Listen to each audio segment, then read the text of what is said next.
أعوذ بالله من الشيطان الرجيم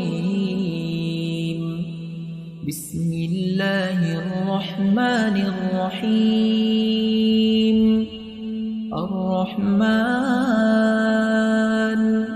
علم القرآن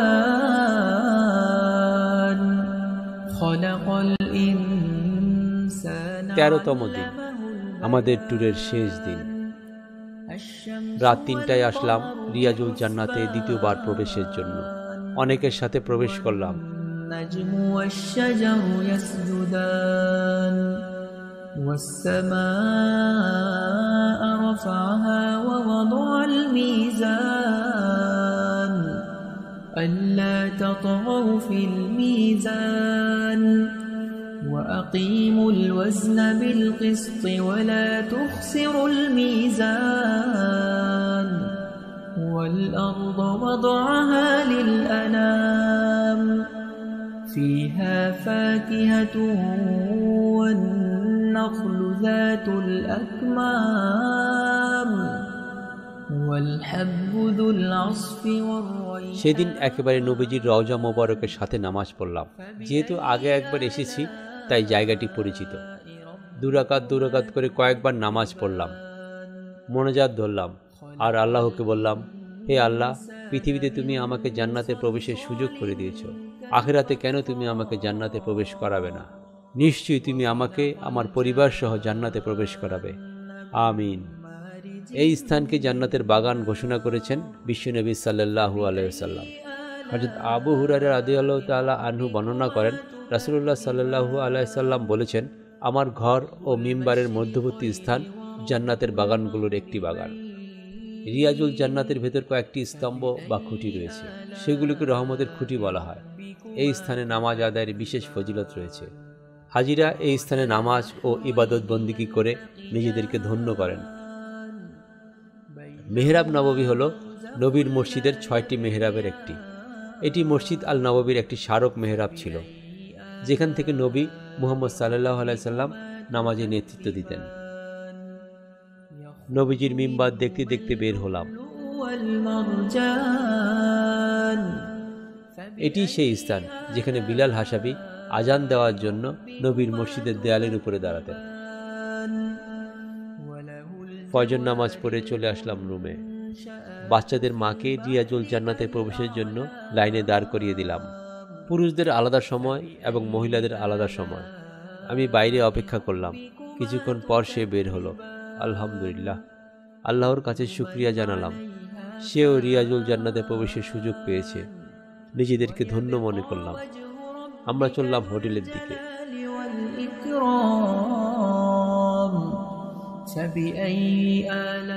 দুপুরে খাবার খেয়ে বের হলাম মসজিদ আল নববীর দিকে। আজ রাতে আমাদের ফিরে যেতে হবে দেশে। বিকেলে বাচ্চাদেরকে নবীজির রওজার সবুজ গম্বুজের সামনে মোনাজাত দিতে বললাম। আমরা সৌভাগ্যবান, আমরা এই নবীর উম্মত। আল্লাহর কাছে প্রার্থনা করলাম, আল্লাহ যেন কিয়ামতের দিন আমাদের হিসাব সহজ করে দেন। سنفرغ لكم أيها الثقلان فبأي آلاء ربكما تكذبان। রুমে এসে সব গুছিয়ে নিতে থাকলাম। যা কিনেছি সেগুলি প্যাকেট করতে সাহায্য করলেন আমাদের হোটেলে কর্মরত 2 বাংলাদেশি ভাই। প্রতি ওয়াক্ত মসজিদে নববীতে নামাজ পড়লাম।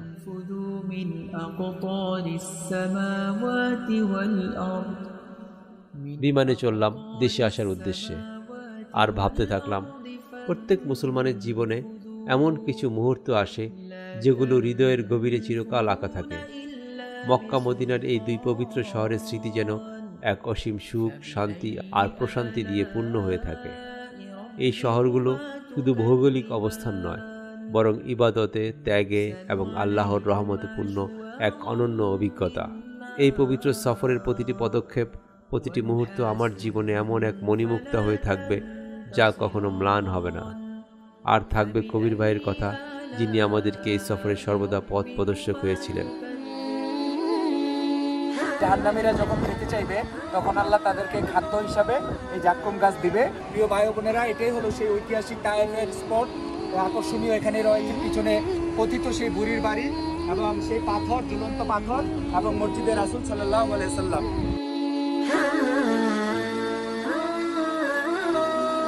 উহুদের ময়দান, আমরা যে উহুদের যুদ্ধের কথা শুনেছি, জান্নাতবাসীরা যখন জান্নাতে যাবে তখন এই অংশটুকু ঠিক জান্নাতে থাকবে।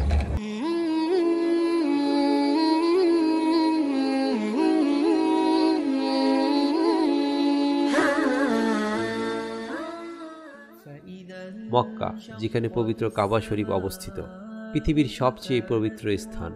এটি পৃথিবীতে মহান আল্লাহর জীবন্ত নিদর্শন। সৃষ্টির সূচনা থেকেই পবিত্র এই কাবাকে মহান আল্লাহ তার মনোনীত বান্দাদের মিলনস্থল করেছেন।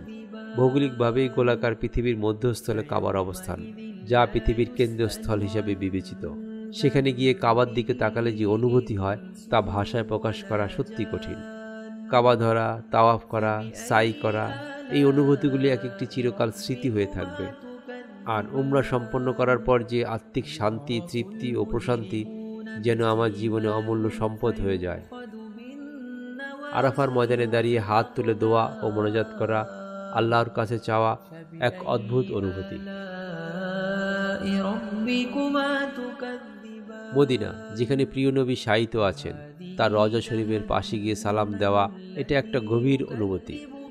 যখন আমি নবীজির রওজার কাছে দাঁড়িয়ে সালাম দেই, তখন মনে হয় যেন নবীজির প্রতি আমার সম্মান এবং শ্রদ্ধার গভীরতা প্রতিটি অণুতে অণুতে পৌঁছে যাচ্ছে।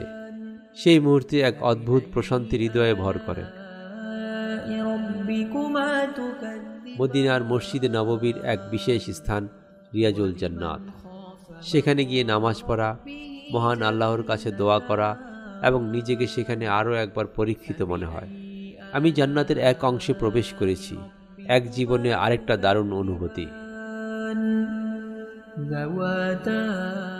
এই স্থানগুলোর মাঝে এক অদ্ভুত রূপ ও শান্তি থাকে, যা যতবার মনে পড়বে ততবার হৃদয়ে পূর্ণ হয়ে উঠবে। আল্লাহর রহমত ও দয়া যেন সব সময় আমার সাথে থাকে। মনের স্মৃতিকোঠায় মক্কা মদিনার সফর থাকবে সারা জীবন। فبأي آلاء ربكما تكذبان